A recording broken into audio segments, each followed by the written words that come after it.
Pai nosso que estais nos céus, santificado seja o vosso nome. Venha a nós o vosso reino. Seja feita a tua vontade, aqui na terra como em todo o universo.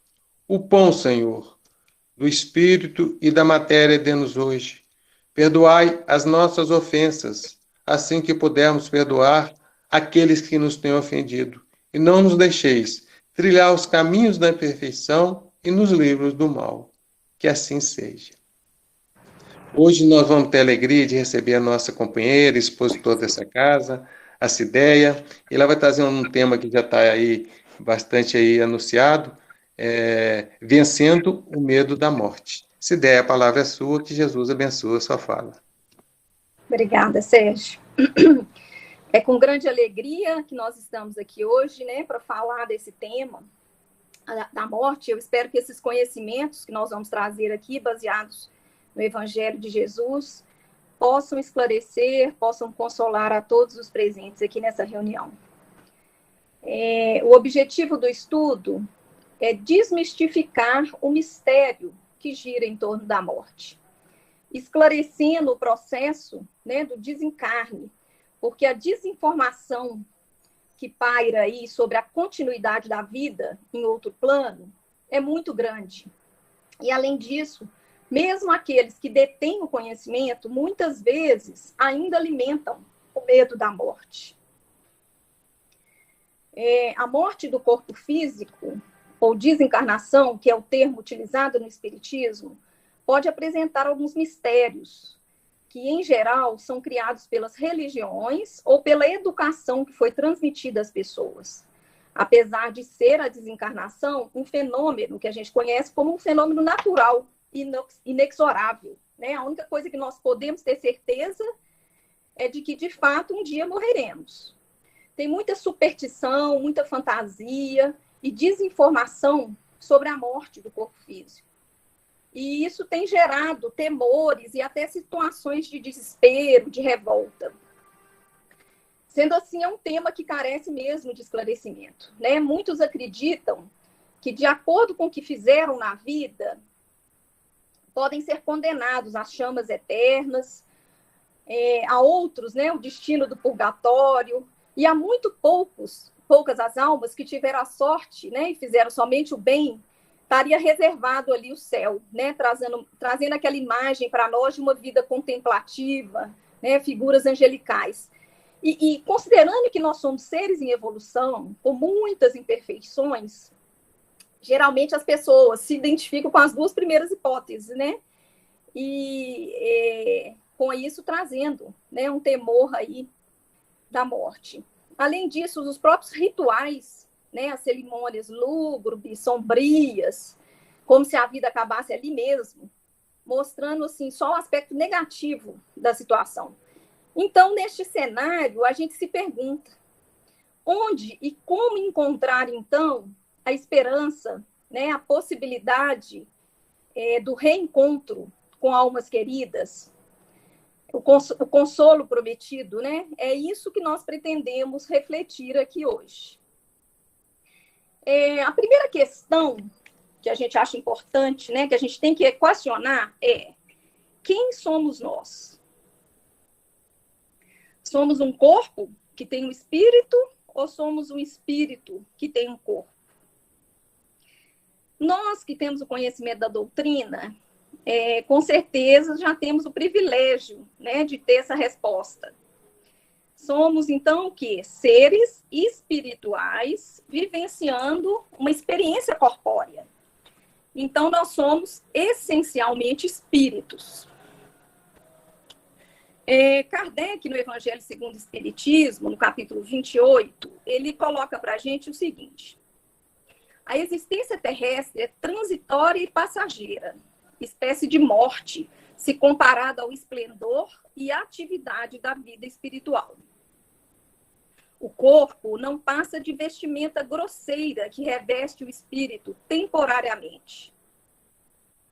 Verdadeiro grilhão que o prende à gleba terrena, do qual ele se sente feliz em libertar-se. Bom,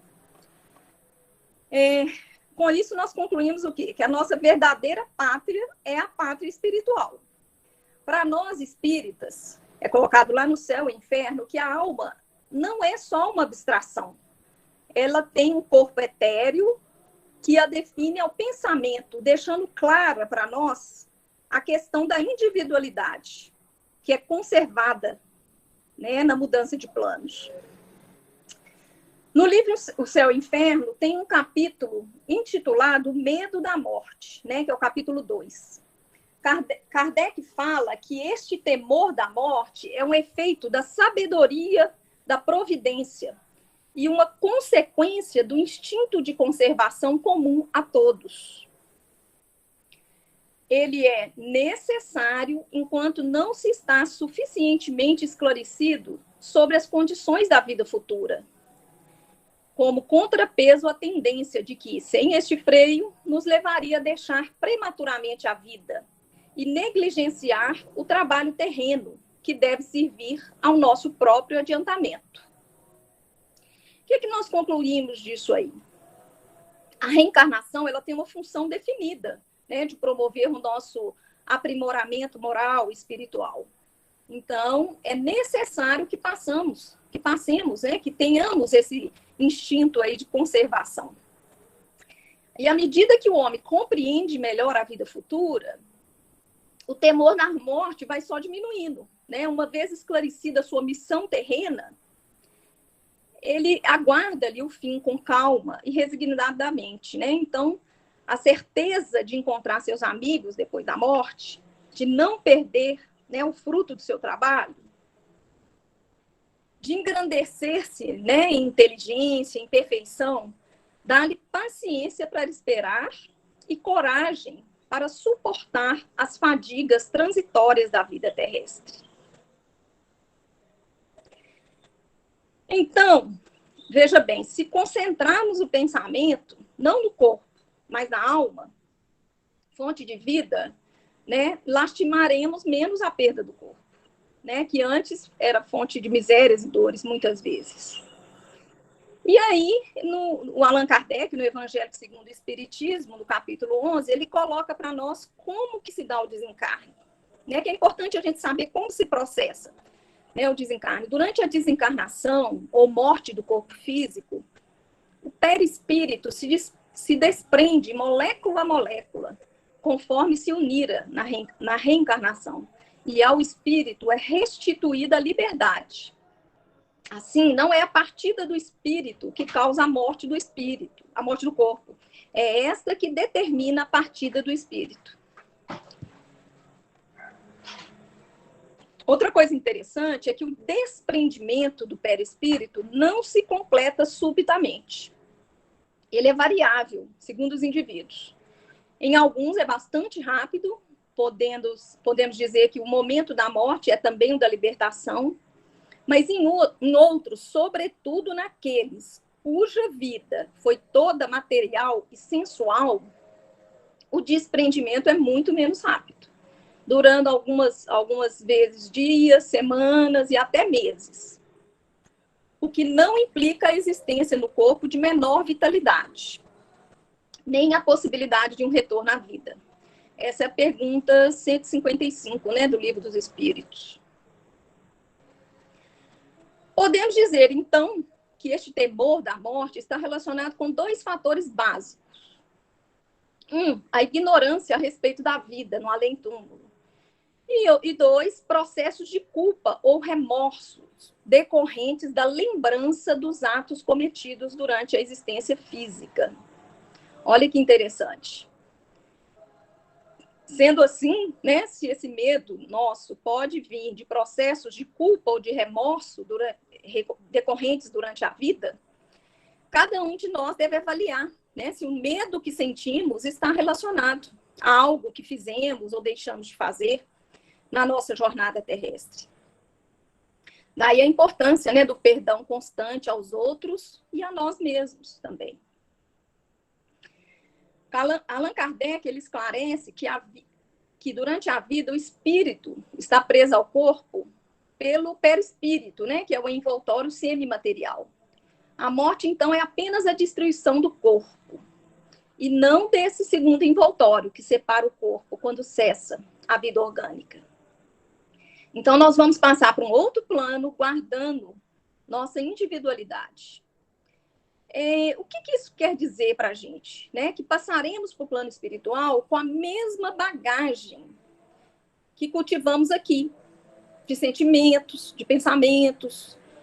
Né? Se temos uma consciência tranquila, então não deveríamos, em tese, ter medo deste momento. Né? Essa aí é uma reflexão da questão 155 do Livro dos Espíritos. Outro fato que merece destaque é que quando se aproxima o instante de retornar à vida espiritual, a pessoa é geralmente tomada por uma espécie de lucidez sobre as consequências dos seus atos e escolhas executadas ao longo da reencarnação. Então, todos nós vamos saber nesse momento, né, o que se passa ali, o que se passou na nossa vida. Entretanto, já não há mais tempo. O que foi feito, foi feito. Não há como voltar atrás.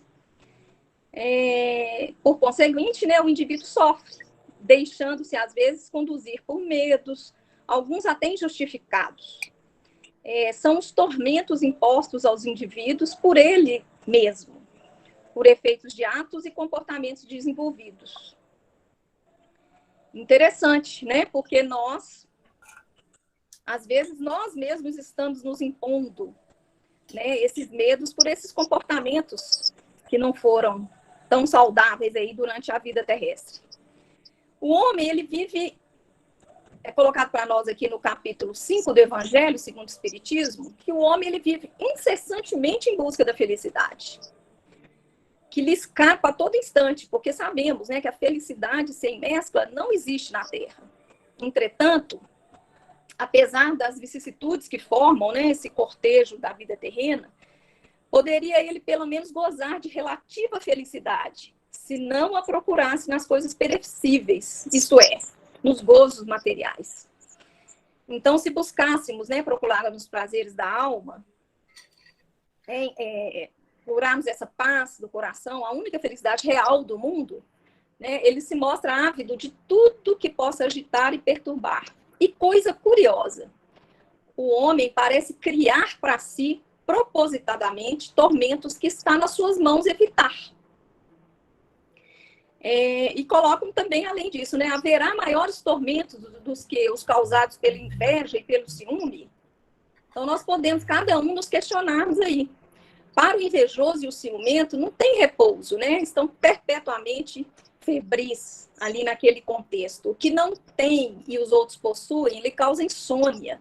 Então, é um sofrimento enorme, né? O sucesso dos rivais são movidos apenas pela vontade de imitar ali seus vizinhos, de querer o que eles queriam. Toda alegria consiste em excitar a raiva e o ciúme que os devora. Então, dessa forma, né, o espírito que está preso às paixões inferiores, ele sofre, sim, com a morte do corpo, que lhe parece perda irreparável, né, uma dolorosa tragédia. Daí a preocupação e o temor demonstrados no instante da morte. Lucas, né, em capítulo 9, versículo 6, fala para nós: deixa que os mortos enterrem seus mortos. Então, quantos de nós, né, nos remetendo aí, quantos de nós ainda estamos aprisionados às paixões mundanas? Na verdade, os espíritos presos a essas paixões já se encontravam mortos, em termos espirituais, por essa cegueira, né, que conduzia a vida afora. Para ele, por ora, cabe apenas o conselho de Jesus, né, para despertarmos como seres espirituais, considerando ainda que não revela possuir o necessário discernimento para buscar os valores espirituais. Então, é um convite para nós, para esse despertamento de vivermos como seres espirituais. Ora, se somos espíritos, né, por que não vivemos como seres espirituais? É um aprendizado ainda que estamos por fazer, mas que cedo ou tarde, né, nós temos aí várias encarnações para poder estar aprendendo. Situação diferente acontece com o espírito, que durante a existência física se deixou conduzir por uma vida mais simples, sem ganância ou ambições exageradas. aqueles que procuram desenvolver as virtudes, combatendo as imperfeições, que praticou a caridade, promovendo o bem, que cumpriu de fato seus deveres familiares, profissionais e sociais. É colocado para nós, né, que a sua desencarnação será mais amenizada. Os sofrimentos ou angústias dos momentos finais serão perfeitamente suportados. Por quê? Porque eles têm a consciência de que fizeram o melhor que lhes foi possível. E mais ainda, mesmo que essas pessoas não possuem maiores informações sobre o plano espiritual, né, para onde que vão se encaminhar, a conduta moral responsável durante a existência tem o poder de estar atraindo os espíritos benfeitores, né, que vão estar ali posicionados ao seu lado para os ampararem e amenizarem, né, os sofrimentos nessa fase de transição. Então, veja bem, nosso comportamento reto, né, nossa consciência tranquila do nosso dever cumprido, vai estar atraindo esses espíritos benfeitores, que vão tornar a nossa desencarnação, né, mais amena, mais tranquila. Tocado pelas vibrações superiores e pelo apoio dos amigos espirituais, adquire a necessária tranquilidade para atravessar esses momentos finais da desencarnação. Nessa situação, é comum o espírito adquirir, né, essa lucidez que nós falamos e perceber intuitivamente que a vida não acaba com a morte do corpo físico. Verifica, então, que a vida espiritual é realmente a verdadeira vida. Sua existência terrestre é transitória e passageira, espécie de morte, se comparada ao esplendor e atividade da vida espiritual. No Livro dos Espíritos também, na questão 154, é colocado para nós que, a rigor, não é dolorosa a separação da alma no momento da desencarnação, uma vez que, em geral, o espírito encontra-se em estado de inconsciência. Na morte natural, que resulta do esgotamento dos órgãos em consequência da idade, o homem deixa a vida sem o perceber. Olha que interessante. É uma lâmpada que se apaga por falta de óleo. Isso aí nos consola bastante, né? Saber que essa morte natural aí, ela é bem tranquila, né? E aí ele coloca para nós, o Rodolfo Caligares, no capítulo 22, coloca para nós como que se dá o desligamento perispiritual durante o desencarne. Ele coloca o seguinte: as sensações que precedem e sucedem à morte, bem como a duração do processo de rompimento dos laços fluidos que unem a alma ao corpo físico, eles variam de caso para caso, dependendo das circunstâncias do trespasse e da maior ou menor elevação moral do trespassado. Via de regra, nas mortes repentinas e violentas, o desprendimento da alma é tanto mais prolongado e penoso quanto mais fortes sejam aqueles liames. Em outras palavras, quanto mais vitalidade exista no organismo. Sendo que o suicida se mantém preso ao corpo por muito tempo. Depois de longa enfermidade, ou quando a velhice tenha debilitado as forças orgânicas, o desprendimento, em geral, se efetua fácil e suavemente, semelhante a um sono muito agradável. Para os que cuidaram só de si mesmos, que deixaram de empolgar pelos gozos desse mundo, os que se empenharam apenas em amontoar bens materiais, né, os malfeitores, os criminosos, a hora da separação é angustiosa e cruel. Agarram-se desesperados à vida que se lhes vai, porque a própria consciência lhes grita que nada de bom podem esperar do futuro. Então, é simples, né? Em tese é simples, né? Mas a explicação, né, é essa, né? Que a hora da separação, para aqueles que se apegaram à vida material e que não tiveram, né, uma conduta correta, né? Vai lhes doer ali, né? A consciência. Então, somos nós mesmos que vamos nos avaliar nesse momento. E, assim, é preciso que nós desenvolvamos um sentimento de compaixão, de solidariedade para com os espíritos Esses espíritos que desencarnaram em situações difíceis, como acontece nos casos de morte violenta e nos suicídios. Nessas condições, o espírito pode apresentar um estado de perturbação variável, né, conforme o peso das causas geradoras das desarmonias. Então, uma forma que nós podemos manifestar atenção e piedade é orar por eles, né? A prece, com certeza, ameniza o sofrimento. Os espíritos sofredores, fala lá no Evangelho segundo o Espiritismo, no capítulo 27, eles reclamam por preces. E essas lhes são proveitosas. Por quê? Verificando que há quem pense neles, eles sentem menos abandonados, né? Menos infelizes. E a prece tem sobre eles uma ação mais direta. Reanima-os, incute-lhes o desejo de se elevarem pelo arrependimento e pela reparação. E pode desviar-lhe o pensamento do mal. Então, é nesse sentido que nós falamos que a prece ela pode não só aliviar, como abreviar os seus sofrimentos. Né? O céu e o inferno também, na parte segunda, capítulo 1, o sofrimento que acompanha a morte está subordinado a uma força adesiva que une o corpo ao perispírito. Tudo que pode atenuar essa força e acelerar a rapidez do desprendimento torna a passagem menos penosa, desculpa. E, finalmente, se o desprendimento se operar sem dificuldade, a alma deixará de experimentar qualquer sentimento desagradável.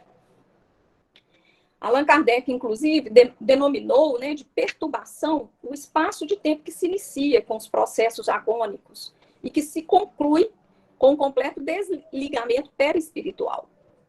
Aí ele acrescenta que mesmo que esse estado seja muito breve e que não provoque maiores desconfortos. Então, a perturbação é um estado natural que acontece, né, durante o desligamento. E a perturbação, ela pode perdurar por tempo indeterminado, né? Varia de algumas horas a alguns anos. A proporção que se liberta, a alma se encontra numa situação comparável, né, como nós falamos, a um sono profundo. E diante de todos esses conhecimentos, a gente pode começar a fazer uma pergunta aí. Como podemos nos preparar para a morte? Eu digo, uma morte tranquila, né? No Evangelho segundo o Espiritismo, capítulo 16, é colocado para nós que a primeira providência,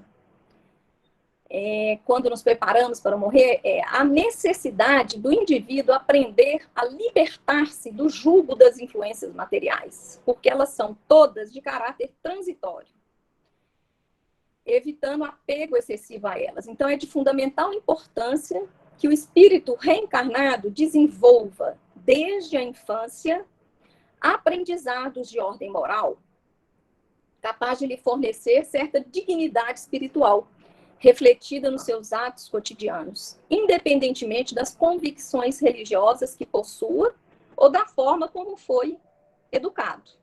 Então, aí é a grande importância, né, de nós, como os pais, estarem preparando, né, as crianças com esses conhecimentos. Não há dúvida de que a consciência culpada, atormentada por remorso, sofre durante e após a desencarnação.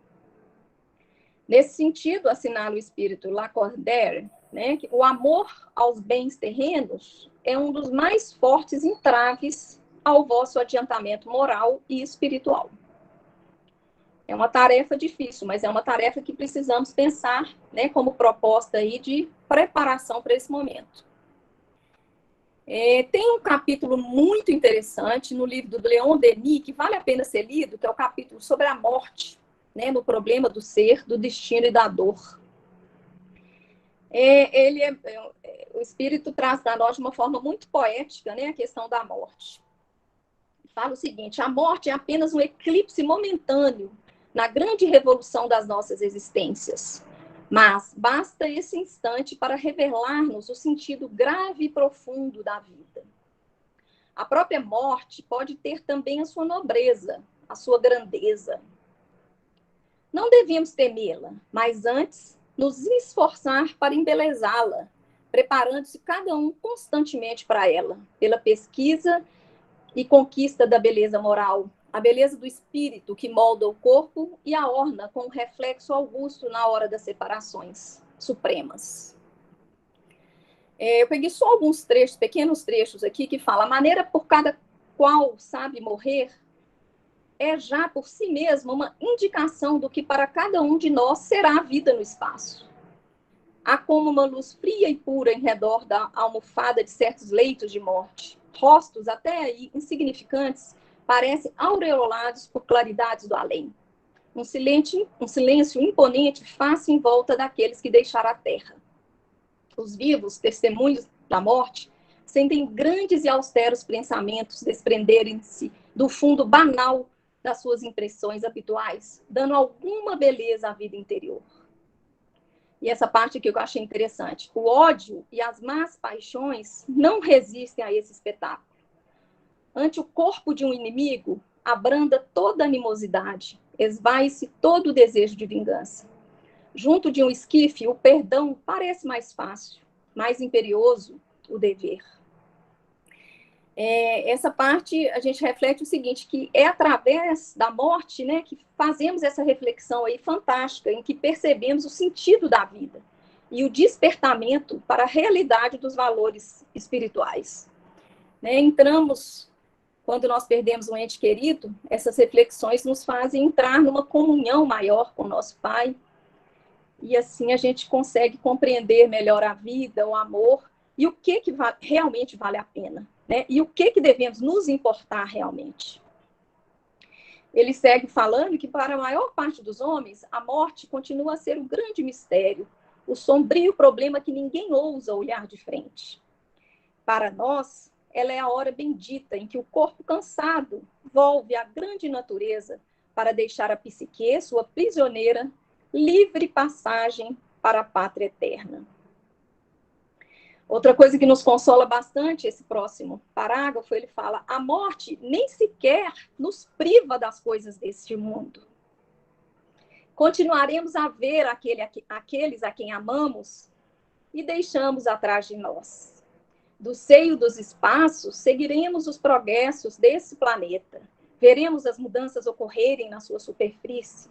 Assistiremos às novas descobertas, ao desenvolvimento social, político e religioso das nações. E até a hora do nosso regresso à carne, em tudo isso havemos de cooperar fluidicamente, auxiliando, influenciando, na medida do nosso poder e do nosso adiantamento. Pergunta-se às vezes o que se pode e se deve pensar das mortes prematuras, das mortes acidentais, das catástrofes, que de um golpe destroem numerosas existências humanas. Como podemos conciliar esses fatos com a ideia de plano, de providência, de harmonia universal? E se Deus deixa a vida, voluntariamente por um ato de desespero, né, no caso dos suicidas, qual que seria a sorte dos suicidas? Né, ele coloca aqui para nós que as existências interrompidas prematuramente por causa de acidentes, chegaram ao seu termo previsto. São, em geral, o quê? Complementares de existências anteriores, truncadas por causa de abusos ou excessos. Quando, em consequência de hábitos desregrados, se desgastam os recursos vitais, nós temos que o quê? Voltar a perfazer numa nova existência. Então, tudo é explicado. Né, as mortes acidentais, as mortes prematuras. E aí sucede que os seres humanos que devem dar a essa reparação, eles se reúnem num ponto pela força do destino para sofrerem juntos, né, uma morte trágica, as consequências dos atos que têm relação com o passado anterior ao nascimento. Então a gente entende o quê? Que só o conhecimento da doutrina com a vida anterior, né, a reencarnação, é que podemos ter esse conhecimento. Daí as mortes coletivas, as catástrofes que lançam no mundo um aviso. Aqueles que assim partem, acabaram o tempo que tinham que viver e vão preparar-se para existências melhores. Quanto aos suicidas, a perturbação em que a morte os imerge é profunda, penosa, dolorosa, né? O seu gesto criminoso, ele causa ao corpo um abalo ali, fluídico, violento e prolongado. Mas como sabemos, né, da misericórdia divina, todos teremos novas oportunidades de aprendizado e novas existências. Eu achei essa parte muito interessante aí do livro do Leon Denis, Capítulo da Morte. Outra coisa que nós pesquisamos e achamos interessante estar colocando aqui é o relato. Alguns de vocês já devem conhecer o relato da Célia Diniz, que passou a infância, né, passou a adolescência ao lado do Chico Xavier, morava lá em Pedro Leopoldo. O pai dela trabalhava com ele e eles viviam ali na Fazenda Modelo, né, em Pedro Leopoldo. Hoje ela ainda mora lá e preside o Centro Espírita Luiz Gonzaga, que chama o Centro Espírita de lá. Ela coloca para nós o relato, né, que ela perde um filho aos 3 anos de idade por uma queda de bicicleta. A babá que colocou a criança na bicicleta, grande, porque a outra havia furado o pneu, e aí a criança cai. Né? No dia, foi levado ao hospital, teve apenas um pequeno ferimento. Né? Foi colocado ali, dado 2 pontinhos, né? Só que depois de 3 dias ele teve uma convulsão e veio a óbito. Esse caso é interessante que ele foi relatado no filme As Mães de Chico. Não sei, né, se todos assistiram. As pessoas perguntam para ela, né, como que ela conseguiu vencer a dor da morte. As pessoas, né, principalmente as mães que passam pelo luto, né, passaram pelo luto, falavam com ela, né, que a visão espírita da desencarnação, né, ao dizer que a morte é somente uma mudança de planos, eles achavam que era simplista demais, né? Porque as pessoas enlutadas ali têm aquela dor forte, né? E ela disse que não é fácil perder um ente querido, principalmente um filho, né? Entregar ali um filho de volta para casa. E Emmanuel, no livro Religião dos Espíritos, coloca, né? Ver a névoa da morte estampada, inexorável na fisionomia dos que amamos, e dar-lhes o adeus indescritível, é como despedaçar a própria alma e prosseguir vivendo. Com essa linguagem poética, Emmanuel consegue sintetizar, né, essa dor. Então, não é porque ela coloca, né, o tempo inteiro, que não é porque ela é espírita que ela não sentiu essa dor. Pelo contrário, como sentiu, como vivenciou, né, ela fala que a intensidade da dor é muito grande, é real quando se perde um ente querido. Mas que o conhecimento espírita ajudou muito, porque ela passou pelo luto, né? E o luto, segundo os psicólogos, aí dura, em média, 2 anos, né? E que depois é importante ficar atento, né? Se persistir essa tristeza, porque depois de 2 anos já pode ser até uma patologia, né? A melancolia, muitas vezes até a depressão mesmo, né? Mais aprofundada aí. Mas quando se tem o conhecimento espírita, ela coloca que a dor um dia passou para ela, né? Pela quantidade de recursos, todo esse arsenal aí de recursos que a doutrina oferecia, pelo entendimento e aceitação dos fatos. E que para ela foi mais tranquilo. Mas mesmo assim foi muito difícil, que algum tempo depois ela procura o Chico e ele diz, essa reprodução dessa fala está no filme. Pergunta para ela, o Chico pergunta para ela, você perdoou a babá, né? E ela diz, sim, eu perdoei. E ele disse, e você acha que fez muito? E ela fala, bom, consegui perdoar a babá, né? Só que ele fala, você devia ter agradecido a babá, porque ela foi o instrumento para que seu filho desencarnasse. Você e seu marido não aguentariam o peso dessa culpa. Então,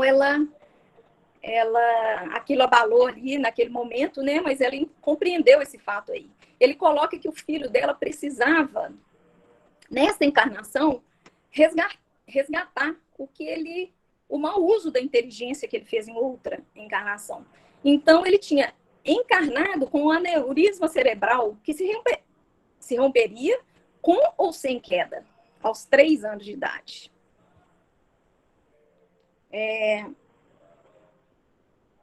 Outro fato interessante que ela relata, anos depois, que o pai dela, né, o pai da Célia Diniz, amigo de Chico Xavier, ele é atropelado por um caminhão e vem a óbito aos 66 anos.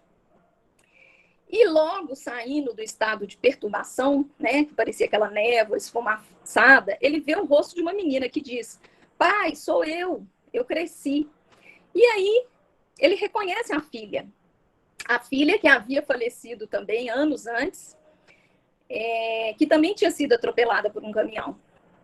Então, depois de 2 anos, ele, através da psicografia, ele fala desse momento, né, desse momento que ele reconheceu a filha, né, quando ele desencarnou. E ele fala o seguinte, que o Chico fala com ela: olha, seu pai te mandou um recado, suporte a dor da perda do seu filho com dignidade, que um dia você vai dizer: reencontrei meu filho. E aquilo para ela foi como um bálsamo, né? Porque essa certeza, né? Hoje ela coloca lá nas palestras que ela tem certeza íntima do reencontro com o filho. E diz mais, né? É um conselho que ela dá, né, para as mães enlutadas que às vezes passaram por uma situação parecida, que não podemos alimentar, né, essa tristeza profunda por muito tempo, porque ela diminui as nossas defesas orgânicas, né, debilita o organismo, e aí corre-se o risco de partir antes da hora. Né? Então, não se comprometer mais com isso. Então, ela já tinha até aceitado o fato, né, da perda do filho, mas o marido dela ele era muito cético, né? Ele não era espírita, e ele passou por um processo assim de inconformação mesmo, né? Teve maior dificuldade de assimilar essa morte do filho. E através, né, o Chico manda para ele ler o livro Calma, pelo Espírito de Emmanuel. E lá manda ler exatamente essa lição. Olha a lição, gente. Uma criança que retorna ao mais além na primeira infância, quase sempre é um coração profundamente dedicado ao teu progresso espiritual, que apenas regressou ao teu convívio doméstico a fim de acordar-se para as realidades da alma, através da saudade e do amor. Então, o pai, com o tempo, começa a aceitar, né, compreender, sabendo que tudo isso faz parte do nosso planejamento encarnatório. Então, ele provavelmente concordou com toda essa situação e ele veio mesmo para que esse espírito veio, né, para cumprir com as questões que ele tinha feito mau uso da inteligência, mas que também permitia aos pais terem esse despertamento espiritual. E mais ainda, né, depois de muitos anos, a outra filha dela teve uma dengue hemorrágica e vem a falecer com 3 dias. E aí ela discorre muito sobre o tema, né? Ela fala sobre o grande desafio dela, que até hoje ela ainda percorre esse caminho, que é o caminho do desapego, que é tudo que nós falamos até agora. Né? Ela coloca que devolver um filho para o pai não é fácil, mas que a compreensão de que esse pai sabe cuidar melhor dela do que a própria mãe é que fez com que ela entregasse essa filha com toda a confiança em Deus. Né? Essa filha dela tinha 27 anos, né? Estava noiva e tinha acabado de arrumar o emprego, já ia construir. Então, quer dizer, foi retirada a vida dela ali numa fase complexa, né? Até para a própria filha conseguir ter esse desapego durante o desencarne. Então, ela coloca o seguinte, que tinha que partir dela, que tinha um conhecimento espiritual, tentar melhorar aí esse desapego e realmente entregar essa filha, né? Porque ficam ainda, né, as questões do desapego, né? O desapego é muito importante, que possa confiar mesmo aí no nosso Pai maior. Todos esses depoimentos que estou falando aqui tem com detalhes, porque ela inclusive escreveu um livro, né? Vencendo a Dor da Morte. Então, nós podemos dizer o seguinte, que a vida é uma escola mesmo, né? Com o objetivo de crescermos espiritualmente e viemos com prazo definido, de acordo com o nosso planejamento reencarnatório. No perispírito, nós trazemos as marcas de outras encarnações. Então, tenhamos cuidado, ficamos atentos, né? Porque se temos um inimigo visceral, estamos imprimindo energias deletérias, muitas vezes no nosso fígado, em algum órgão, e que vão ficar destruídas. E a Terra vai ser um hospital, né? Ela funciona como um hospital para promover essa cura. Podemos nascer com uma doença congênita no fígado. E aí a gente, né, se pergunta, onde está Deus nisso? E às vezes Deus, ele permite essa morte precoce, mas livra da doença que havia ali no plano espiritual. Então nós temos que entender que nós estamos num planeta de provas e expiações, expurgando nos nossos corpos, né, os males que criamos em outras existências. Então a morte, muitas vezes, é a libertação do corpo físico, deixando as circunstâncias dolorosas, né, para o retorno ao plano espiritual. Então, o que nós podemos concluir disso? Que não há morte fora da hora. Vamos fazer uma ressalva aqui, né, ao suicídio consciente, ao suicídio indireto. Mas, tirando isso, não há morte. Então, não existe bala perdida, não existe assassinato sem que haja algo por detrás disso. São teias, né, que estão ali, que precisamos descobrir. Mas está tudo certo, no lugar certo e na hora certa. Né? Esse é o nosso consolo que a doutrina nos traz. A morte, então, em nada muda a nossa natureza espiritual, as nossas características, o que constitui nosso verdadeiro eu.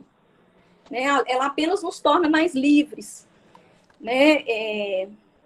Dotados de uma liberdade cuja extensão se mede pelo nosso grau de adiantamento. Então, fiquemos atentos. De um lado, como do outro, temos sempre a possibilidade de fazer o bem ou de fazer o mal. A facilidade de adiantarmos, de progredir, de nos reformar. Importante a gente compreender também que não importa o que fomos, né? Não importa o que hoje possamos fazer o nosso melhor, para que amanhã possamos colher os frutos. O futuro, como o presente, é a atividade, o trabalho, é a conquista de novos degraus. Né? Pensemos, então, em fazer as escolhas saudáveis, né? Baseada no conhecimento das leis de Deus. Como é bom, né, conhecer essas leis de Deus. E tenhamos, né, para finalizar, acima de tudo, a confiança na bondade de Deus, no seu amor, na sua misericórdia, né, por todas as criaturas. E avancemos aí com o coração firme em direção ao objetivo que ele traçou para todos nós, que é o objetivo de sermos felizes, de crescermos, de evoluirmos. Então, nós não temos outro juiz, outro carrasco além túmulo. Né? Nós temos o quê? A nossa própria consciência. Enfim, o meio da gente assegurar para nós uma morte doce, pacífica, é viver dignamente, com simplicidade e, como a doutrina espírita nos ensina, empenhando esforços em dominarmos, né, as más tendências. Eu vou finalizar aqui com Coríntios, capítulo 15, versículos 55 a 57. Aquele que crê em mim, ainda que morra, viverá. Né, para nos dizer o quê? Que quem crê em Jesus não precisa ter medo da morte. Né? Eu agradeço a presença de todos vocês e a paciência em me escutar.